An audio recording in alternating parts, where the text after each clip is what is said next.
दहाव्याचं आता पॅकेज निघणार बामणाला. डायरेक्ट कावळाही तूच आण, भातही तूच शिजव, चप्पी तूच कर. तुला नाही कोणी भेटलं ज्याचं प्रवचन ठुलंय त्याची कर, त्या घोरकू. चांगल्या चांगल्या माणसाने बापाच्या दाव्याचे न्यायचे पैसे बुडवले. थोडलं का मागितले तुम्हाला आपला काय संबंध नाही. धाकटा म्हणला मी त्याचा नाही तर पैसे द्यायचं काय संबंध. मग नाही म्हणला फुकाट करतो पण त्याचा आहे तर म्हणा. दाव्याचं प्रवचन केल्यावर महाराज लोकांचे सुद्धा पैसे मागायची बुटी पंचायत. पसायदान झालं का लोक जाते निघून बाबाला टाकला ना काटाव. बरं पेट्रोल पुरते तर घेतली पाहिजे. मग बाबा चप्पी केलेलं सापडीचं त्याला माहितीये चप्पी केलं म्हणजे वाड्यातलं.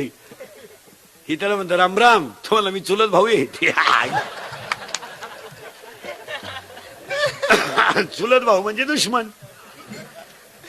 आणि मग तो खरा मालक असतो ना तो खडकाव बसत राहतो दगडाव पाणी सोडाय, हा त्याला सापडीत जातो.